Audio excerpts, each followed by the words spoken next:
ሰላም ኣብ ዝተፈላለዩ ኩርናዕናይ ዓለምና ኮንኩም ዕለታዊ ዜናታት ውሽጢ ሃገርን ወፃእን ንምክትታል ተዳሊኹም ዘለኹም ክቡራት ተኸታተልቲ ናትና ቲቪ ንሎሚ ዘዳለናዮ ዜና ሒዝናልኩም ቀሪብና ኣሎና ክሳብ ፍጻሜ ምሳና ክጸንሑ እንዳዓደምና ሰናይ ምክትታል። ቀንዲ ነጥብታት ዜና ንሚኒስትራት ፋይናንስን ባህልን ሱዳን ዝጠርነፈ ልኡኽቲ ሃገር ምስ ፕሬዚደንት ኢሳያስ አፈወርቂ ኣብ ምዕባይ ዝምድናን ሓበራዊ መዋሃድን ከም ዘተየ ተገሊጹ። ኢትዮጵያ ጠሪጣ ዝተተሓንከለይ ዝዓይነቱ መደናገሪ ዝመስል መግለጺ ንዓሰብ ዘጠቓልል ካርታ ናይ ኢትዮጵያ ናይ ሚኒስትሪ ምክልኻል እታ ሃገር ምርግጽ ኣይኮነን ክብል ሓደ ጀነራል ባዕሎም ኣብ ወግዓዊ መርበብ ሓበሬታት ሚኒስትሪ ዘርግሕዎ ድሒሮም ድማ ዝሰርዝዎ ምስሊ ኣመልኪቱ መግለጺ ይብሉ። ሕቡራት ኢማራት ዓረብ ካብ ንግስነት ስዑድ ዓረብን ግብፅን ብወተሃደራውን ንግዳዊ መዳይ ተነጺጋትሉ ኣብ ዘላትሉ እዋን ሚኒስተር ጉዳያት ወጻኢ ስዑድ ዓረብ ኣብ መንጎ ሃገራት ቀይሕ ባሕሪ ኣፍሪቃ ግብፂ፣ ሱዳን፣ ኤርትራ፣ ጅቡትን ሶማልን ዝለዓለ ሓድነት ንምፍጣር ናብ ግብፂ ወግዓዊ ናይ ስራሕ መብጻሕ ይካየድ ከም ዘሎ ተገሊጹ። ኣሜሪካ ኣብ ልዕሊ ቬኔዙዌላ ብዘካየደቶ መጥቃዕቲ ዝሰዓበ ጂኦፖለቲካዊ ቅልውላው ሰሜን ኮርያ ንሓይልታት ኒውክለር ፒዮንግዮንግ ንኩናት ንኽዳሎ ሃይፐርሶኒክ ሚሳይላት ድሕሪ ምትኳሳ እቲ ፈተነ ዝያዳ ህጹጽ ኮይኑ ምህላው ተገሊጹ።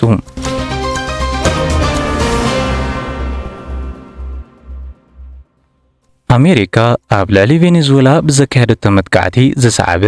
ጂኦፖለቲካዊ ቅልውላው ሰሜን ኮርያ ንሓይልታት ኒውክለር ፒዮንግዮንግ ንኩናት ንኽዳሎ ሃይፐርሶኒክ ሚሳይላት ድሕሪ ምትኳሳ እቲ ፈተነ ዝያዳ ህጹጽ ኮይኑ ምህላው ተገሊጹ። መራሒ ሰሜን ኮርያ ኪም ጆንግ ኡን ድሕሪ ብመጥቃዕቲ ኣሜሪካ ኣብ ልዕሊ ቬኔዙዌላ ዘጋጠመ ህጹጽ ጂኦፖለቲካዊ ቅልውላው ንሓይልታት ኒውክሌር እታ ሃገር ንኩናት ንምድላው ዝዓለመ መወንጫፍ ሃይፐርሶኒክ ሚሳይላት ብሰንበት 4 ጥሪ ብኣካል ተረኺቡ ከም ዝተኸታተለ ተገሊጹ። እዚ ሰሜን ኮርያ ዝፈተነቶ ሓድሽ ሃይፐርሶኒክ ስርዓት ኣጽዋር ደቡብ ኮርያን ጃፓንን ኣብ ጥቓ ሃገር ክልተ ባሊስቲክ ሚሳይላት ከም ዝተወንጨፈ ምርግጋጽን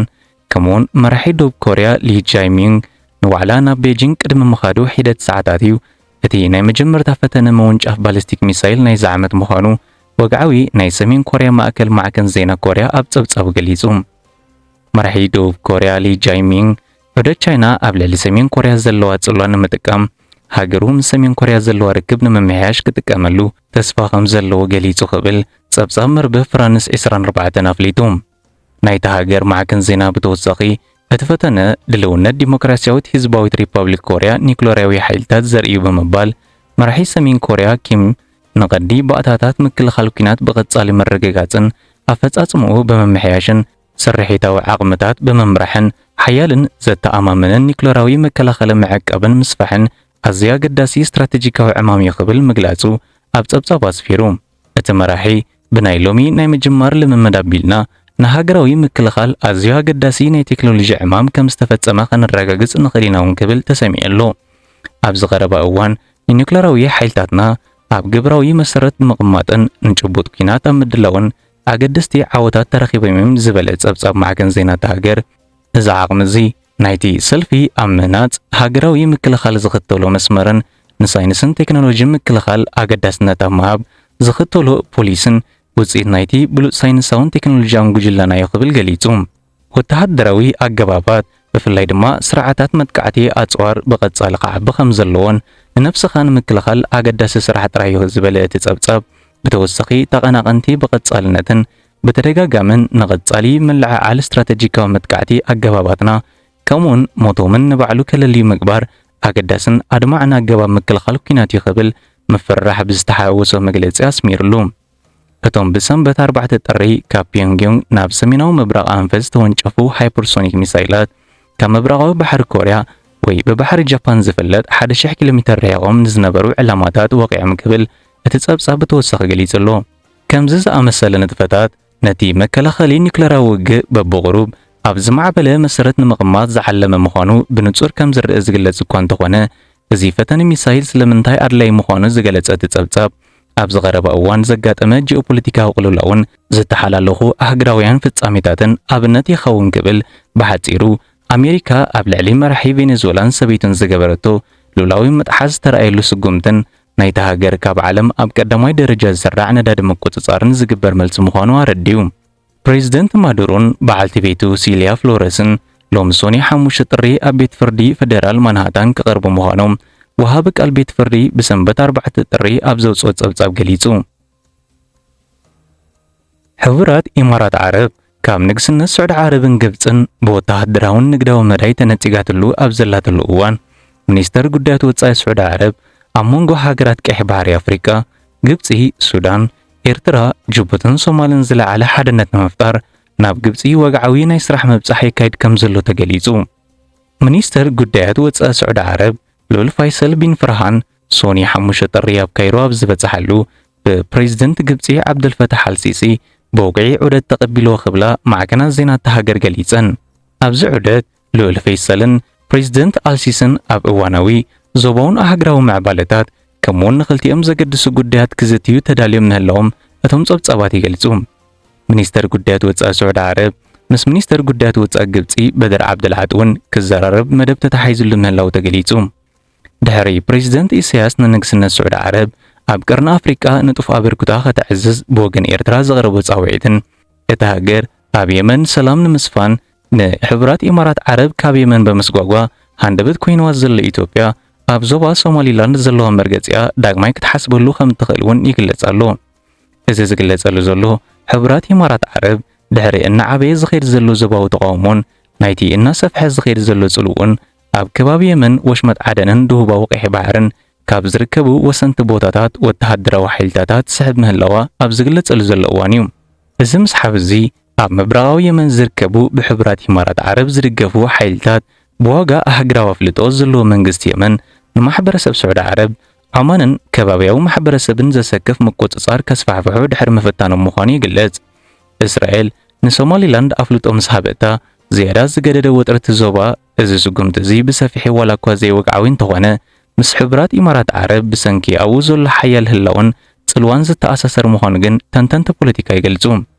ዲፕሎማስያዊ ደፊእ ዘጋጠሞ መንግስቲ የመን ሓይልታት ሕቡራት ኢማራት ዓረብ ኣብቲ ሃገር ክጸንሑ ዝሃበው ፍቓድ ብወግዒ ብምስራዝ ቅልጡፍን ጽቡቕን ውዳበ ዝጸንሑ ስሕበት ሕቡራት ኢማራት ዓረብ ብኣየርን ባሕርን ከም ዝበገሰ ይፍለጥ። ብሓፈሻ እዚ ምዕባለ ኣብ ዞባዊ ዳይናሚክ ሓይሊ ሩይ ለውጢ ዘመልክት ኮይኑ ኣብ ኩናት የመን ድሕነት ባሕርን ሰፊሕ ጂኦፖለቲካዊ ቀይሕ ባሕርን ነዊሕ ዝጸንሕ ሳዕቢን ከም ዘለዎን ይግለጽ።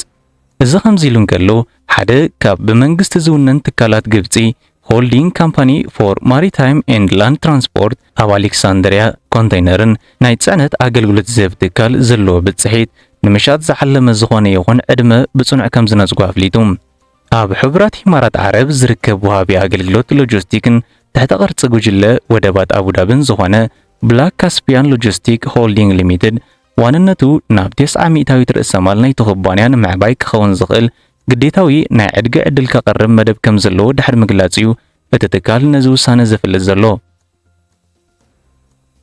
ኢትዮጵያ ጠሪጣ ዝተተሓንከለይ ዝዓይነቱ መደናገሪ ዝመስል መግለጺ ንዓሰብ ዘጠቓልል ካርታ ናይ ኢትዮጵያ ናይ ሚኒስትሪ ምክልኻል እታ ሃገር ምርግጽ ኣይኮነን ክብል ሓደ ጀነራል ባዕሎም ኣብ ወግዓዊ መርበብ ሓበሬታት ሚኒስትሪ ዘርግሕዎ ድሒሮም ድማ ዝሰርዝዎ ምስሊ ኣመልኪቱ መግለጺ ይብሉ። ሚኒስትሪ ሓይልታት ምክልኻል ኢትዮጵያ ትማሊ ሶኒ 5 ጥሪ ኣብ ፕላቲና ዝበሃል ማእከል ዘሰልጥኖም ወተሃደራት ኣብ ዘመረቐሉ ዕለት ሓድሽ ዝመስል ግንጋኣ ካብ መራሒት ሃገር ከይተረፈ ብግህዶ ኢትዮጵያ ኣብ ታሪኽ ወደብ ዘይነበራ ክንሱ ንዝኸሰረተ ወደብ ንምምላስ ናይ ግዜ ሕቶ ጥራይ ክብል ዝገልጾ ንወደብ ዓሰብ ዘጠቓለለ ካርታ እታ ሃገር ኣብቲ ናይ መመረቕታ ዕለት ከም ሽልማት ዝተበርከተ ካርታ ነቲ ናይቲ ሚኒስትሪ መርገጺ ዝገልጽ ካርታ ከም ዘይኮነ ሓደ ካብ ጀነራላት እታ ሃገር መልሲ ክህብ ተሰሚዑ። ኢትዮጵያ ኣፍ ደገ ባሕሪ ብህፁጽ ከም ዘድልያ ዝገልጹ ዝተፈላለዩ መራሕቲ ሰልፊ ብልጽግናን ጀነራላት እታ ሃገርን ሓንሳእ ወደብ ዓሰብ ክንመልሶ ኣለና ኣፍ ደገ ባሕር ንምርካብ ዘይሕጋዊ ኣፍልጦ ብምሃብ ተመስገን ካልእ እንታይ ባህል ኮይኑ ዝብሉን ግድን ናይ ኤርትራ ወደብ ኣይኮነን ብዘስምዕ መግለጺታቶም ዝፍለጡ መራሕታ ኣብ ዝሓለፈ ሰሙን ብምውሓስ ቀይሕ ባሕሪ ዝምልከት ሓደ ካብ ጀነራላታ ዳግማይ ክገልጽ እኳ እንተተሰምዐ ሕጂ እውን ኣብ መንጎቶም ጀነራላት ዘሎ ዘይምንባብን ሰሙናዊ ብዝህብዎ መግለጺታት ሓድሽ ነገራት ኣብ ውሽጢ ምህላው ዘንጸባርቕ መግለጺታት ክህቡ ይስምዑ ኣለዉ። እቲ ምስሊ ኣብ ወግዓዊ መርበብ ሓበሬታ ሚኒስትሪ ምክልኻል እታ ሃገር ድሕሪ ምዝርግሑ እቲ ጉዳይ ኣርእስቲ መራኸቢ ብዙሓን እኳ ኮይኑ እንተነበረ ብወገን ኤርትራ ክሳብ ሕጂ ዝኾነ ወግዓዊ መግለጺ ከም ዘይተዋህበሉ ይግለጽ ኣሎ። ነዚ ጉዳይ ኣመልኪቱ ሓላፊ ማሕበራዊ መራኸቢታትን ህዝባዊ ርክባት ሓይልታት ምክልኻል ኢትዮጵያ ሜጀር ጀነራል እንዳልካቸው ወልደኪዳን ንጋዜጣ ሪፖርተር ኣብዛሃባ ሓበሬታ እቲ ምስሊ ናይቲ ትካል ይኹን ናይቲ ሰራዊት ኣይኮነን በመባል ኢትዮጵያ ኣብ ወደብ ዓሰብ ይኹን ካልእ ወደብ ጠለብ እኳ እንተሃለዋ እቲ ዝተዘርግሐ ምስሊ ግን ክዘርግሕ ኣይነበረን ክብል ነቲ ኤርትራ ኣብ ትሕቲ ፌደሬሽን ተቆሪና ኣብ ዝነበረትሉ ግዜ ሃይለ ስላሴ እውን እንተኾነ ዘይተጣሓሰ ወግዓዊ ካርታ ኤርትራ ብደረጃ ሓደ ናይ ሓንቲ ሃገር ሚኒስትሪ ክግበር ዘይግብኦ መጥሓስ ልኡላውነት ምዃኑ ብዘስምዕ ምግላጹ ማዕከናት ዜና ተሃገር ገሊጸን። እተን ማዕከናት ዜና እቲ ብፍላስ ተዘርግሐን ድሒሩ ኣቓልቡ ማዕከናት ዜና ምርካቡ ዝተነገረሉ ሓድሽ ዘይኮነ ግን ከኣ ዝበለየ ሽጣራ ዝሓዘ ምስሊ ካብ ወግዓዊ መርበብ ሓበሬታ ሓይልታት ምክልኻል እታ ሃገር ከም ዝተሰረዘ ተገሊጹሎ። ንሚኒስትራት ፋይናንስን ባህልን ሱዳን ዝጠርነፈ ልኡኽቲ ሃገር ምስ ፕሬዚደንት ኢሳያስ አፈወርቂ ኣብ ምዕባይ ዝምድናን ሓበራዊ ምውሃድን ከም ዘተየ ተገሊጹ። ፕሬዚደንት ኢሳያስ አፈወርቂ ከም ኣካል ናይቲ ብልኡኽ ሱዳን ናብ ኤርትራ ዝካየድ ዘሎ ወግዓዊ ዑደት ንሚኒስትር ፋይናንስ ሱዳን ዶክተር ጅብሪል ኢብራሂምን ሚኒስትር ባህልን ሓበሬታን ቱሪዝምን ፕሮፌሰር ካሊድ አልአይሳርን ተቐቢሉ ከም ዘዘራረበ ቤት ጽሕፈት ፕረስ ሚኒስትር ባህሊ ከምኡውን ሓበሬታን ቱሪዝምን ሱዳን ሰንበት 4 ታሕሳስ ኣብ ዘውፅኦ ሓበሬታ ገሊጹ። እቲ ርክብ ሓፈሻዊ ክልታዊ ዝምድናታት ሱዳንን ኤርትራን ኣብ ዝተፈላለየ ዓውድታት ንምድላል ንምዕባልን ዝሕግዙ መንገድታትን ማዕረ ዘተ ኣብ ዕድላት ሓበራዊ ምውሃድ ብዛዕባ ሓበራዊ ረብሓ ዘለዎም ጉዳያት ከምኡውን ምምኽኻርን ኣብ ዞባውን ኣህግራውን ኩነታት ምዕባለታት ዘጠቓልሉን ምንባሮም ጸብጻብቲ ሚኒስትር ሓቢሩ። ብተወሳኺ ክልቲኦም ወገናት ንረብሓ ክልቲአን ሃገራት ብዘገልግልን ኣብ ዞባ ቀርኒ ኣፍሪቃን ዞባ ቀይሕ ባሕርን ምርግጋእ ብዝዕበየ ኣገባብ ቀጻሊ ፖለቲካዊ ርክብን ምውሃድን ኣገዳስነቱ ኣመልኪቶም ምዝራቦም ተገሊጹ። ኣብቲ ኣኺባ ክልቲኦም ሚኒስትራት መንግስቲ ሱዳንን ህዝቡን ኤርትራ ኣብ ልዕሊ ሱዳን ዝረኣዮ ደጋፊ መርገጺ ዘለዎም ኣድናቖት ናብ ፕሬዚደንት ኤርትራ ብምብጻሕ ከምኡውን ኤርትራ ንዜጋታት ሱዳን ኣብ መንጎ እታ ሃገር ዘጋጥማ ዘሎ ፍሉይ ሃገራዊ ኩነታት መተሓላለፊ ገያሹን ብግዝኣታታ እትህቦ ምትሕብባርን መሳለጥያታትን ኢዶም። ብተወሳኺ ፕሬዚደንት ኢሳያስ አፈወርቂ ንሓድነት ጸጥታን ምርግጋእን ሱዳን ዝድግፍ ፖለቲካዊ መርገጺታቱን ከምኡውን ህሉው ብድሆታት ኣብ ምግጣም ኣብ ጎኒ መንግስትን ህዝብን ሱዳን ደው ምባሉን ኢዶሞ።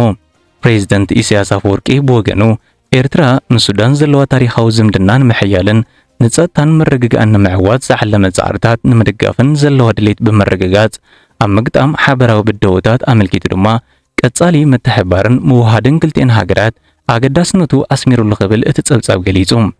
ኣብ ዝሓለፈ ሰሙን ናብ ኤርትራ ወግዓዊ ናይ ስራሕ ዑደት ዘካየዱ ልኡኻን ሱዳን ሚኒስትር ፋይናንስ ዶክተር ጅብሪል ኢብራሂምን ሚኒስትር ባህልን ሓበሬታን ቱሪዝምን ፕሮፌሰር ካሊድ አልአይሳርን ብምኽንያት መበል 70 ዓመት ናጽነት ሱዳን ብኤምባሲ ሱዳን ኣብ ርእሰ ከተማና ኣስመራ ዝተዳለወ ስነ ስርዓት ከም ዝተሳተፉ እውን ተገሊጹ። ኣብቲ ስነ ስርዓት ብርክት ዝበሉ ሚኒስትራትን ሰበስልጣንን ኤርትራ ኣምባሳደራትን ወከልቲ ኣብ ኤርትራ ዝርከባ ሃገራውያን ትካላትን ዲፕሎማስያዊ ክር ዘለዎም ብዙሓት ናይ ክብሪ ዕዱማትን ኣባላት ኤምባሲ ሱዳን ከምኡውን ብብዝሒ ዜጋታት ሱዳንን ኤርትራውያንን ዝተረኽብሉ ከም ዘበዓልዎ ተገሊጹ። ኣብቲ ዕለት ኣብ ኩነታት ሱዳን ዝርአ ዘሎ ምዕባለታት ገበናት ምልሻ ሓይልታት ዳዕመል ሰሪዕ ንዕኡ ዝወሃብ ግዳማዊ ደገፍ ዘጉልሕን ከምኡውን ኣብቲ ብርክት ዝበለ ሃገራት ዝተሳተፍሉ ንመንግስቲ ሱዳንን ህዝባን ዕላማ ዝገበረ ፍጻሜታት ዝገልጽ ሰነዳዊ ፊልም ንምርኢት ከም ዝቐረበን ከምኡውን ብደርፍታትን ግጥምታትን ዝተመርጹ ሃገራውያን ደርፍታትን ግጥምታትን ክብርታት ናጽነት ሓድነት ጽንዓትን ህዝብን መንግስትን ሱዳን ዝገልጹ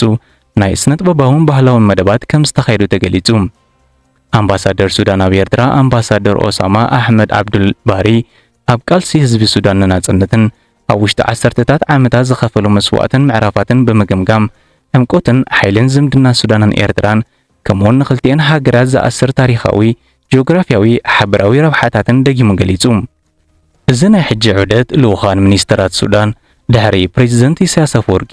ናብ ሱዳን ኣብ መወዳእታ ወርሒ ሕዳር ዝገበሮ ናይ 2 መዓልታት ናይ ስራሕ ምብጻሕ ዝሰዓበ ኮይኑ ፕሬዚደንት ኢሳያስ ኣብ ዑደቱ ምስ ኣቦ ወንበር ሉላዊ ባይቶ ሱዳን ጀነራል ዓብዱልፈታሕ አልቡርሃን ቀዳማይ ሚኒስተር ዶክተር ካሚል እድሪስን ኣብ ማሓዳር ዞባ ዳርፉር ሚኒ አርኮሚናውን ካልኦት ላዕለዎት ሰበስልጣንን ተራኺቡ ኣብ ዘተየሉ ሱዳን ካብዚ ኣትያቶ ዘላ ጸገም ንኽትወጽእ ኤርትራ ኣበርክታ ክትገብር ምዃና ኣፍሊጡ ምንባሩ ይዝከር።